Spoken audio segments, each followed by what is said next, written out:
Some people, I know this whole thing about, we being watched at this time, or we being heard at this time, or the big brother is watching, and the cameras are on, and the satellites are watching, and blah, blah, blah. People are honestly, they're losing themselves in thinking about all of this big brother business that is going outside. Allah watches my enemies. Allah watches all the Muslims' enemies. Allah hears every conversation of every Muslim enemy that is out there. You've got to understand that. Allah knows every single enemy that has made any plan. Before he's even done his plan, Allah even knew that. Allah watches their satellites. Forget their satellites watching us. Allah hears their secret conversations. Whatever you want to call them, whatever group you want to say they are. And I think the young, the youth, they get really sort of passionate about, the secret services and the Illuminati and this and that and whatever there is. The young, love this because it's something which is, secret. Anything that is secret, human beings love it. And on top of that, when you have a secret, powerful thing, then it's even more intriguing to know about that, to talk about that. And what I feel is that our youngsters, they've lost themselves in this. All you've got to visualize, all you've got to go back to is the Quran talking about the time of Pharaoh. Pharaoh, he had men on every corner. No Banu Israel, no person of the followers of Musa alayhi salam before they got released. None of them could say anything, do anything without a soldier seeing it. That's how many soldiers he had. There was no place without soldiers there. No place. Whenever they came out of their homes, there were soldiers watching them. Even when two of them were having a conversation in a corner, a soldier was listening in. And everything was reported back to the authorities. Pharaoh, even what he did is, he told Haman, who was his mason, he told him to build him a tall tower. And he built him a very tall tower, and from there Pharaoh would go to that tall tower, stand there, and he would watch the entire Banu Israel working for him. Whatever work, whether he's building the pyramids, whatever it was, Pharaoh would stand there and he would watch. And Pharaoh was able to also keep an eye on them through his magicians. See, he had sorcerers who used to tell him things were going on. Regular meetings he would have, he would call them over and he would say, okay, what do you guys see? Like fortune tellers? He would have these, and that's how he found out that Musa alayhi salam was going to be born. Because he used to have regular intervals with them, and one of the intervals he had with them is that these sorcerers said to him that there's going to be, a young boy that will be born in your kingdom this particular year, and that boy, if he lives, he's going to destroy your kingdom. Now, one is physically watching you, one he's got this invisible way of getting communication, whether it's from the jinns or whatever it was that they got, the sorcerers got it, but he got the information. And imagine how much how much Pharaoh is watching. It's the same, it's worse than the satellites and what they're doing today. Because there's a limit to what they can do today. In those days, Pharaoh did not need an excuse to kill you. He could kill you in broad daylight. His soldiers can kill you. The soldiers used to rape women, rape the Banu Israel, take them away from broad daylight in front of their husbands, go and rape them and bring them back. That's what they used to do. You think it's bad what we've got today? You want to see what the Banu Israel... That's why Allah Azza wa Jal, He reveals so much about Musa and Pharaoh. Because that time will resemble a lot with what we're going through at this moment. So they had all of that going on. So now look at this, look at the power. Now these Muslims today, they say, the Illuminati, they're watching this, they know this, they're going to make this, they're going to do this, they're going to do that. What you've got to understand, Akhi, and my brother, my sister, is that Allah Azza wa Jal, do you think He doesn't know their plans? He doesn't know what they're doing? He doesn't see what they do? He doesn't hear what they say? He's got all the plans to Himself, all of them. Before they even occurred, He knew what they're going to do. He knew how far they're going to go. He knew how many of them are going to get together. Every single one of the enemies of Islam, Allah saw every single action of his life. And Allah heard every single thing he said in his whole life. every conversation, every meeting they had, Allah was there. Allah Azza wa Jal heard everything, Allah saw everything, Allah knew everything. And when you know that, and you put your trust in Allah, just like Allah then, when Pharaoh thought, okay, I'm going to wipe out one generation. So what did he do? When the sorcerers told him this year, that boy is going to be born, he said, okay, that's it, fine. All the boys that are born this year, wherever you find them, newborn baby boys, kill them. Told his soldiers, go out there, kill them. I can imagine that, you think they're bad today. Are they going around killing all the, killing innocent people in front of their faces, snatching their newborn babies away, killing them and leaving them dead? Now, are they going that far? They haven't gone that far.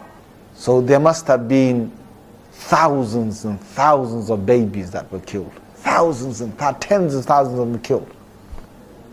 Then Allah wants to show them who's in charge. Allah wants to show them who's in charge. So they made all these plans. He saw his soldiers are on the guard. They're going every single night, finding out which woman is pregnant. And as soon as she delivers, they're going in there and seeing, is it a girl or a boy? They don't need permission. They're just going straight inside the doors, seeing if it's a girl or a boy. If it's a boy, they take it away, kill it. If it's a girl, they let it live. And they're watching all the women. How many women pregnant? They've got a count of the women that are pregnant. So they know that Musa alayhi salam's mother is pregnant as well. They're killing boys, they're killing boys, they're killing boys until Musa alayhi salam's mother, she gives birth. When Musa alayhi salam's mother gives birth, then they got the news that she's gone through labor. So the soldiers are coming down. Musa alayhi salam's mother gets scared. She puts it straight into a basket. And she runs outside of a house with the baby boy. And then the soldiers are catching up. So she comes right to the river. And she's fearing, they're going to kill my son. So Allah says in the Quran, I put into her heart, throw the baby into the river. Throw the basket into the river. And with the soldiers coming up towards her, they're going to catch her soon, she just threw the basket into the river. Now, if they wanted to see what she threw, they're going to be looking at the river with where the current is flowing, right? Where the current is flowing. So the soldiers are now looking at the way the current is flowing, and there's nothing there. Because Allah took the basket against the current upwards. The water is flowing downwards, and Allah took the basket upwards. Because Allah wants to take it to one place. Now look at, when Allah wants to do something, who are the Illuminati? Who in the world are these Freemasons and these others? When Allah wants to do something, they can do as many plans as they want. So the basket now moves upwards. Now Allah wants to give it to particular people. So what does He do? He makes, at that moment, He makes Pharaoh and his wife Asya, they come out for a walk. And they're walking along the river bank, they're having a nice day, nice stroll. Suddenly, this basket comes all the way up to the river bank and gets stuck at a tree. So then Asya, she runs. And she sees that there's a basket. She picks the basket up and there's a newborn baby. Newborn boy. Now it's a boy. What did Pharaoh say for all the boys for this whole year? What did he say? Kill him. And Allah says in the Holy Quran, وَأَلْقَيْتُ عَلَيْكَ مَحَبَّةً مِنِّي. The one who's in charge of this order to kill all the baby boys. The one who made all the soldiers go on and kill every single one. The one who made his soldiers stand there, watch them, he heard the sorcerers. The one who is fearing his kingdom is going to go, so he has to kill all these boys. Allah says, وَأَلْقَيْتُ عَلَيْكَ مَحَبَّةً مِنِّي. He says, O Musa, your love, I put it into Asya, I put it into Pharaoh. Now first Asya saw it, when Asya saw it, she picked up the boy, she said, me and you, we don't have children. No one knows which boy is this. So can you please just have mercy on this boy. We'll make this our own child.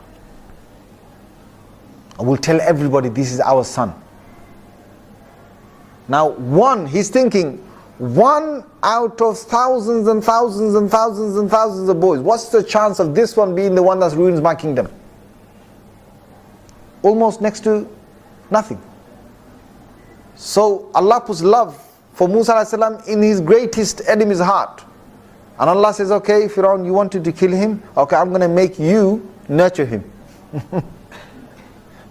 You wanted to kill him? I'm going to make you feed him. I'm going to make you clothe him. I'm going to make you give him water and love him and play with him. I'm going to make you do that. I'm going to make you like his father. You want to kill him? Come on, try and kill him. So now he says, okay, let's take him. So he takes him. Now, when he takes him, now Asiya, she's never had children, so she's got no milk. All the women, a lot of women come, one after the other, one after the other. Now he's not taking any single woman's milk inside Pharaoh. But Asiya is not letting Pharaoh do anything to this kid. She wants to keep the kid. So there's got to be a way. Now suddenly there's a little girl there. Who is this little girl? This girl is Musa alayhi salam's sister. And she had followed the basket. She had seen Pharaoh and Asiya walk. She saw them pick it up. She saw them took it in the palace. So she came up. She said, if you allow me, I can tell you, there's one woman I know. She's a very good woman. And there's no babies that ever refuse her milk. If you tell me, I'll tell that woman to come. She can try. Now they're fed up. So then they say, okay, go and bring that woman. Who is that woman? That is Musa's own mother. Yesterday she was fearing, just moments ago she was fearing, what's going to happen to my kid?